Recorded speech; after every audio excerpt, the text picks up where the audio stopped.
سرورا شاہ کریمہ دستگیرہ اشرفا حرمت روح پیمبر یک نظر کن سوئے ماں لی خمسۃ نطفی بہا حر الوباء الحاتمہ المصطفى والمرتضى وابناهما والفاطمہ وصلی اللہ تعالی علی خیر خلقہ ونور عرشہ ومسر لطفہ محمد وآلہ وصحبہ اجمعین برحمتک یا ارحم الراحمین بحق لا الہ الا اللہ محمد رسول اللہ صلی اللہ تعالی علیہ وآلہ وسلم وبارک علیہ.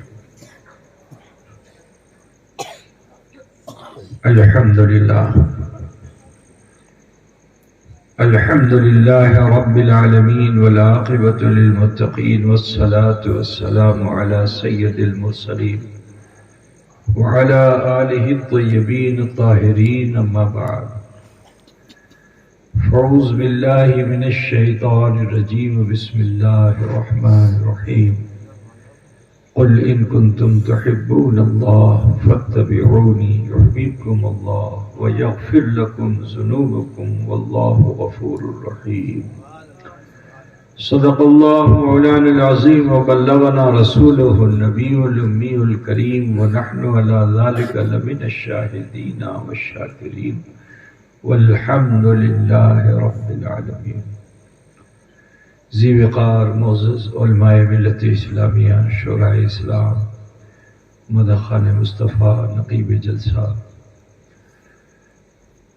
بزم ذکر نبی و آل نبی میں شرکت فرمانے والے برادران اسلام، سماعت فرمانے والی خواتین اسلام، عزیز بچوں، نوجوان ساتھیوں، آغاز گفتگو سے قبل عقیدت و خلوص کے ساتھ آئیے ہم اور آپ مل کر بارگاہ رسالت مآب سید عالم نور مجسم احمد مجتبی محمد مصطفیٰ صلی اللہ تعالی علیہ وآلہ وسلم کی بارگاہ بے کس پناہ میں جھوم کر ہدیہ درود پاک پیش فرمانے. اللہم صلی علی سیدنا مولانا محمد وعلی آلہ سیدنا مولانا محمد مبارک وسلم.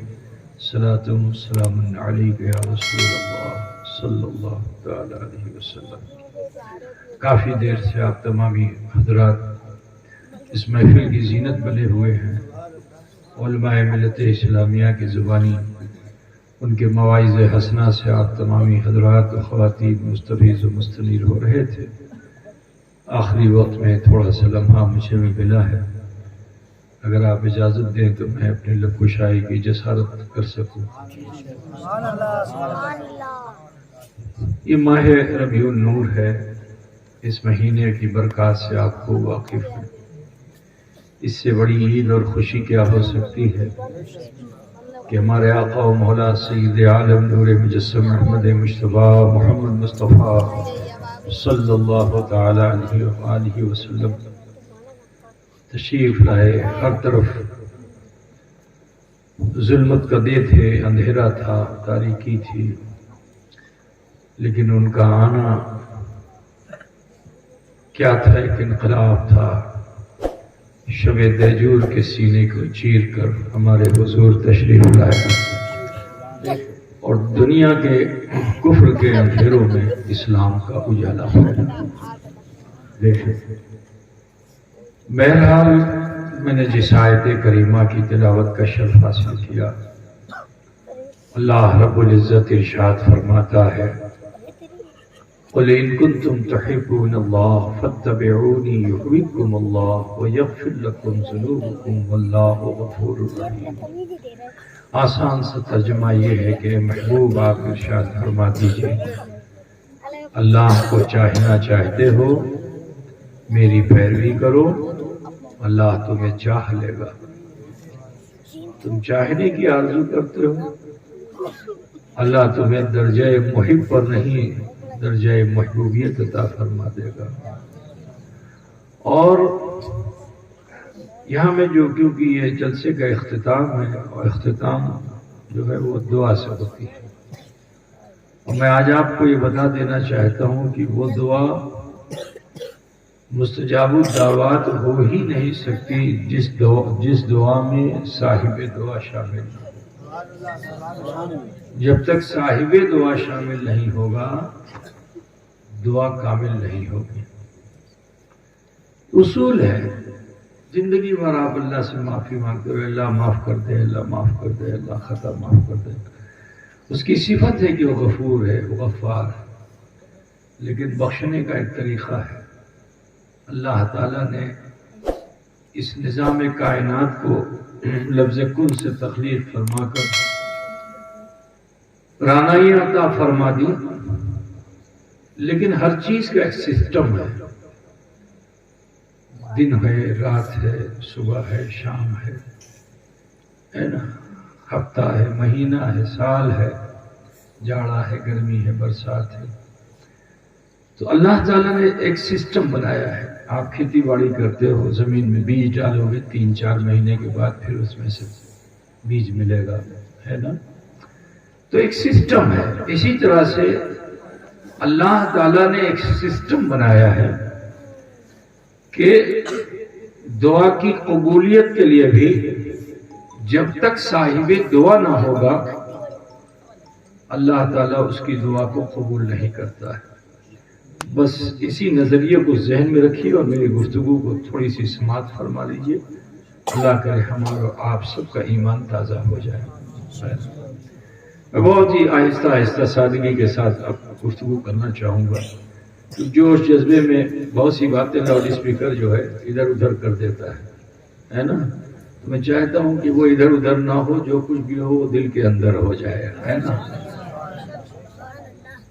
تو دیکھو اللہ تعالیٰ نے 18,000 مخلوق کو تخلیق فرمایا اور سب کو اللہ نے عبادت کا موقع نہیں دیا۔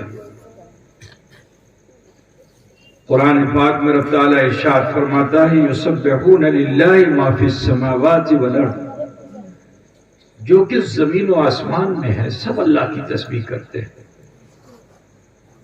لیکن سب عبادت میں نہیں ہے۔ اور ایک بات بتا دوں کہ اللہ نے تسبیح میں سب کو لگا رکھا ہے، مگر حساب کتاب سب سے نہیں فرمائے گا۔ تسبیح کرنے والوں سے کوئی حساب کتاب نہیں، لیکن جن کو اللہ نے عبادت کو مامور کیا ان سے اللہ حساب کتاب لے گا۔ اور عبادت پہ اللہ تعالیٰ نے صرف 2 ہی مخلوق کو مامور فرمایا، جیسا کہ قرآن پاک میں رب تعالیٰ ارشاد فرماتا ہے کہ وَمَا خَلَقْتُ الْجِنَّ وَالْإِنسَ إِلَّا لِيَعْبُدُونَ، کہ ہم نے جن اور انس کو اس لیے پیدا فرمایا تاکہ وہ میری عبادت کریں۔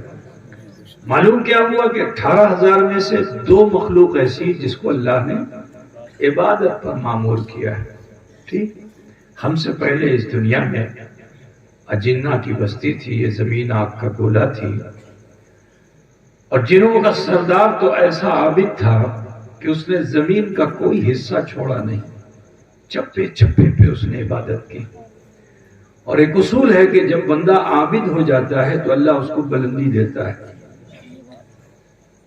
لیکن اگر وہ بلندیاں پا کے اترا جائے تو پھر اللہ اسے اس ٹھکانے پر رہنے نہیں دیتا، اس کا ٹھکانہ بگڑ جاتا ہے نا۔ دیکھو جنوں کا سردار تھا، زمین پہ عبادت کی، اللہ نے اس کی عبادت کا صلہ دیا، کیا زمین سے اٹھایا آسمان میں لے گیا اور فرشتوں کا معلم مقرر کر دیا۔ وہ فرشتے کے جو اللہ کے حکم کی روگردانی نہیں کرتے، جو رب العالمین کا فرمان ہے فرشتے وہی کرتے ہیں۔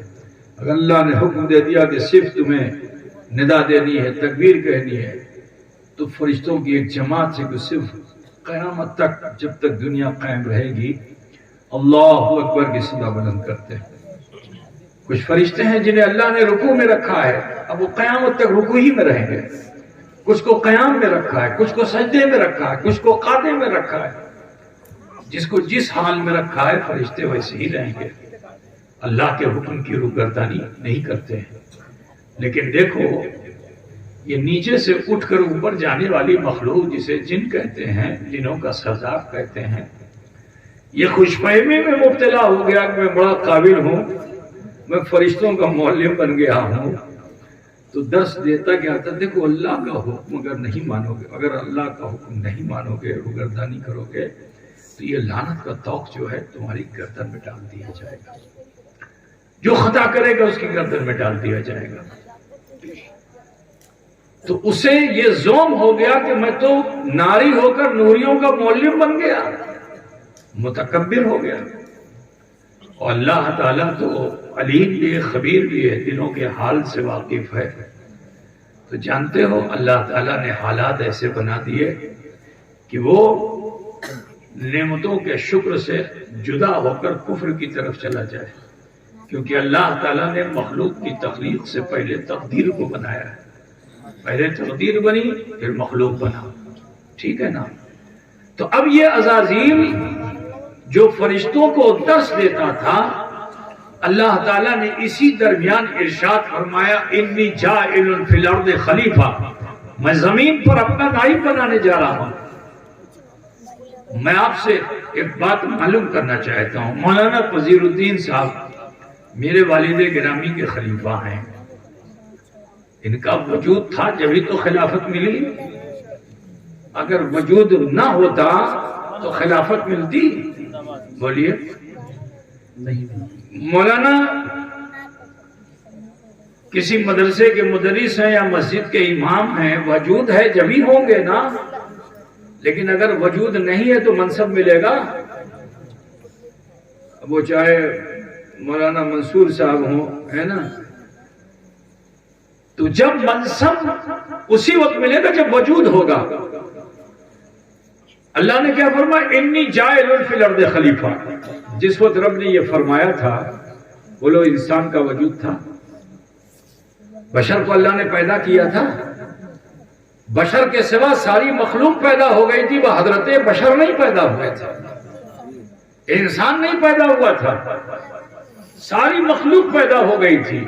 تو ہونا تو یہ چاہیے تھا کہ یہ 18,000 جو مخلوق تھی، انہی میں سے کسی کو اللہ خلافت دے دیتا، ٹھیک ہے نا؟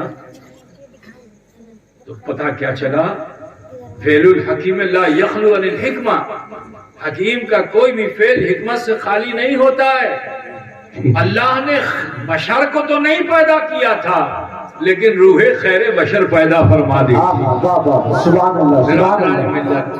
تو اصل خلافت تو ملنی ہے کسے؟ خیر بشر کو۔ یہی وجہ تھی کہ فرشتوں نے اللہ کی بارگاہ میں کہ اللہ کے ارادے کو فرشتے جان سکتے ہیں؟ آپ بتائیے، اللہ کی مرضی کو جو اللہ چاہتا ہے وہ فرشتہ جان سکتا ہے؟ نہیں جان سکتا نا۔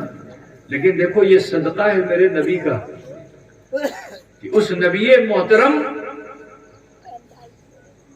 کہ صدقے عالم ارواح میں جب ان فرشتوں نے بلا کہا تھا، جب اللہ نے ارشاد فرمایا تھا کہ کیا میں تمہارا پروردگار نہیں، تو کوئی بول نہ پایا، لیکن سب سے پہلے جو روح بولی تھی تو وہ روح محمد تھی۔ وہ بولی تو سب بولے، جان کر نہیں انجانے میں بولے تھے۔ تو اللہ تعالیٰ نے ساری روحوں کو متعارف کرا دیا، علم عطا فرما دیا، رسول کے صدقے سے علم عطا فرما دیا۔ یہی وجہ تھی کہ فرشتوں نے رب سے عرض کیا اتجلو، اے اللہ تو ایسا کیوں کر کرے گا، فیہا من یفسد و یسفک الدماء۔ ایک بات بتائیے بھائی، آپ لوگ جلال پور ہے کہ خدا گنج ہے، کیا ہے؟ وہ خدا گنج بھی تو ہے نا، اس میں اور بھی تو دوسرے گاؤں ملے ہوں گے، ہے نا؟ ایک بات مجھے بتائیے، بچہ پیدا ہونے والا ہے، آپ اس کی صفت بیان کر سکتے ہیں؟ بڑا شریف ہوگا، بڑا شریر ہوگا، بڑا بدماش ہوگا، بڑا گنڈا ہوگا، بڑا ولی ہوگا۔ ماں کے شکم میں بچہ ہے، 2-4 دن بعد پیدا ہونے والا ہے، بتا سکیں گے؟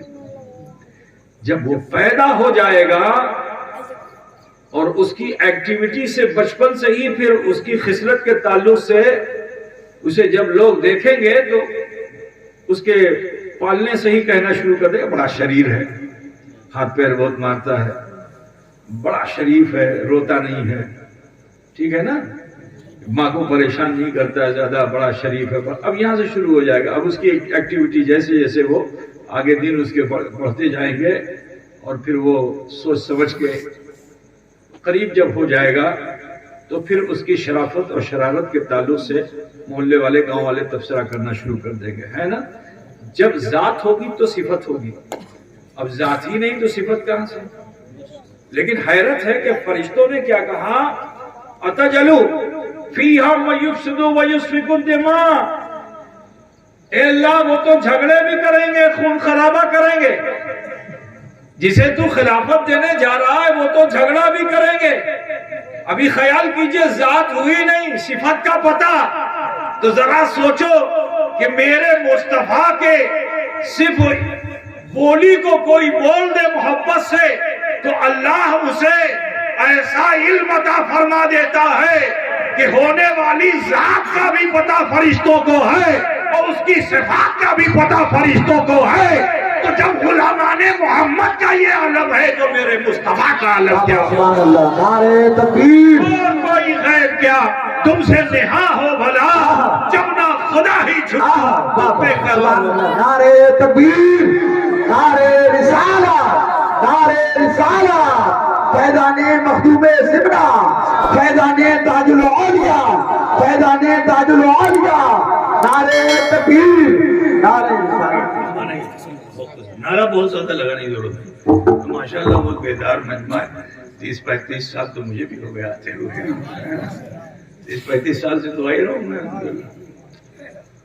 تو دیکھیے اسی آیت کریمہ میں کچھ اور نکات ہیں جو میں آپ کے سامنے رکھنا چاہتا ہوں. کیا عرض کیا اللہ کی بارگاہ میں، اتجلو فیہا من یفسد ویسفک الدماء. پھر آگے کیا عرض کیا، نحن نسبح بحمدک ونقدس لک. دیکھیے ہم تیری تسبیح بیان کرتے ہیں، تیری پاکی بیان کرتے ہیں،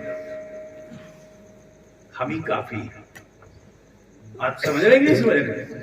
یہ خلافت کا اتنا عظیم تاج اسے دینے جا رہا ہے جس کا وجود بھی نہیں ہوا، جو دنیا میں پہنچتے ہی ساتھ فساد کرے گا. اللہ اسے کہاں دے رہا؟ ہم تو تیری تسبیح بیان کرتے ہیں، تیری پاکی بیان کرتے ہیں، ہم ہی کافی ہیں، ہم ہی کافی ہیں. اللہ تعالیٰ نے انہیں انٹیمیٹ کیا، آگاہ کیا. کیا ارشاد فرمایا رب تعالیٰ نے کہ انی عالم ما لا تعلمون، اپنے علم پر اجراؤ نہیں، جو میں جانتا ہوں وہ تم نہیں جانتے، کیونکہ تم بشر دیکھ رہے ہو اور میں بشر میں خیر بشر دیکھ رہا ہوں. سبحان اللہ، سبحان اللہ، سبحان اللہ. جو میں جانتا ہوں تم بات سمجھ رہے ہیں. اللہ تعالیٰ نے، اللہ تو لفظ کن سے ہی انسان کی بھی تخلیق فرما دیتا، لیکن کہا ابلیس کے مزاج کو بھی بتانا تھا اور فرشتوں کے مزاج کو بھی بتانا تھا. میری قدرت دیکھو، لفظ کن سے سورج چاند ستارے کہکشاں سب بنا دوں، لیکن انسان کو پیدا فرمانا ہوا تو اپنی مشیت کا اظہار فرمایا. اور پھر فرشتوں سے ہی کہا کہ فرشتوں تم ہی جاؤ، مٹی لے آؤ، پانی لے آؤ، اس کو ساندو، کیچڑ بناؤ اس کا، اور پھر اس سے مجسمہ تیار کرو. اب جب مجسمہ بن گیا تو اللہ تعالیٰ نے اس میں اپنی قدرت سے روح ڈال دی. حضرت آدم کے جسم میں مجسمے میں روح ڈالی گئی، حضرت آدم کا وجود ہو گیا. تو اللہ تعالیٰ ارشاد فرماتا ہے کہ وَإِذْ قُلْنَا لِلْمَلَائِكَةِ اسْجُدُوا لِآدَمَ فَسَجَدُوا إِلَّا إِبْلِيسَ. اللہ ارشاد فرماتا ہے کہ جب ہم نے ارشاد فرمایا فرشتوں کو کہ فرشتوں آدم کے لیے سجدہ کرو، سب نے سجدہ کر لیا، کیونکہ اس سے پہلے اللہ تعالیٰ آگاہ کر چکا تھا. سب نے سجدہ کر لیا الا ابلیس، ابلیس نے نہیں کیا.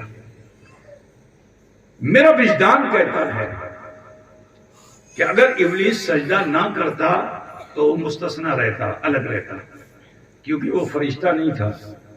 اللہ تعالیٰ نے سجدہ کرنے کا حکم کسے دیا تھا؟ آپ لوگ بتا سکتے ہیں؟ سجدہ کرنے کا حکم کسے دیا تھا؟ فرشتوں کو دیا تھا نا. ابلیس فرشتہ تو نہیں تھا نا, یہ تو جن تھا. یہ ناری صفت, یہ ناری, وہ نوری. سجدہ کرنے کا حکم کسے دیا تھا؟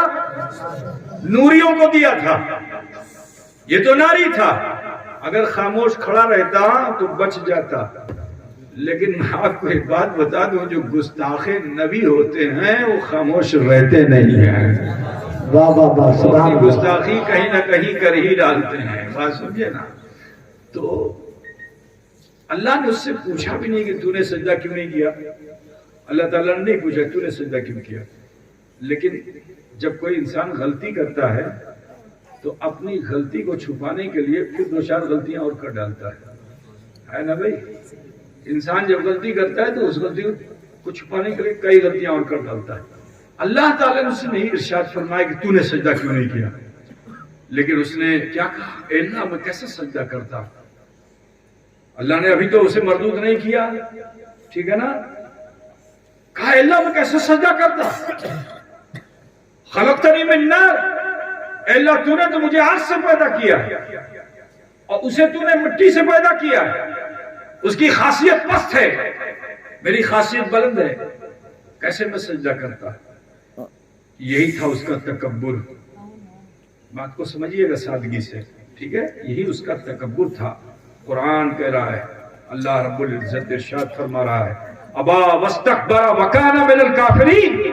اس نے انکار کیا کہیں, کیونکہ یہی اس کا مقدر تھا, یہی اس کی تقدیر تھی. اور سنو, تقدیر کو بدلا نہیں جا سکتا ہے, مگر ایک صورت ہے بدلنے کی. جناب رسول رحمت صلی اللہ علیہ وسلم ارشاد فرماتے ہیں کہ لا يتبدل القدر الا بالدعاء. تقدیر نہیں بدلی جا سکتی مگر دعا سے بدلی جا سکتی. بابا سبحان اللہ. شریف ہے, رسول کائنات صلی اللہ علیہ وسلم ارشاد فرماتے ہیں کہ لا يتبدل القدر الا بالدعاء. تقدیر نہیں بدلی جا سکتی ہے مگر دعا سے بدل سکتی ہے, ٹھیک ہے نا. اب جب اس کی گردن میں لعنت کا توق پڑ گیا تو دیکھو دعا کی اس نے کیا کہ اللہ میں نے جیون بھر تیری عبادت کی, ایک غلطی کی معاف کر دے. بولیے, معاف کرنے کا سارا حق تو اللہ ہی کو ہے نا. بولیے, وہی عفو فرمانے والا ہے, وہی مغفرت فرمانے والا ہے, وہی رحم فرمانے والا ہے, ٹھیک ہے نا. اس کی کامل صفتوں میں سے یہ ساری صفتیں ہیں. یہ عزازیل گیا اللہ سے معافی مانگ لے, ڈائریکٹ گیا نا, ڈائریکٹ اللہ سے, اے اللہ میری خطا کو معاف کر دے. اللہ نے معاف کیا, کیونکہ اللہ نے اصول بنایا ہے, سسٹم بنایا ہے. خطا کی معافی چاہیے تو ضروری ہے کہ اس مرسی اپیل میں کسی کو لے آؤ جو میرا محبوب ہو, جو میرا محبوب ہو, اسے لے آؤ جو میرا محبوب ہو. تو اللہ تعالیٰ نے اس ابلیس کو موقع دیا تھا, ٹھیک تیری خطا معاف ہو سکتی اس صورت میں کہ اپنی دعا میں صاحب دعا کو شامل کر لے. اگر وہ راضی ہو جائے گا تو میں راضی ہو جاؤں گا. سبحان اللہ سبحان اللہ. تو ایک بات سنیے, وہ ابلیس پھر بھی کچھ ٹھیک تھا جو معافی کے لیے صاحب دعا تک چلا. لیکن آج کے جو یہ خبیث ہیں یہ چلنا پسند نہیں کر رہے ہیں. وہ ابلیس تو چلا بھی, اور آپ جانتے ہو نیکی کے ارادے پہ بھی اللہ ایک نیکی کے ارادے پہ ایک نہیں 10 نیکی دیتا ہے, ٹھیک ہے نا. ابلیس جو عزازیل ہوا, عزازیل تھا, ابلیس ہوا. اللہ تبارک و تعالیٰ نے جب اسے فرمایا تو وہ چلا. کہاں چلا؟ جنت کی طرف چلا. لیکن جب دروازے جنت پہ پہنچا, درود پاک پڑھیے.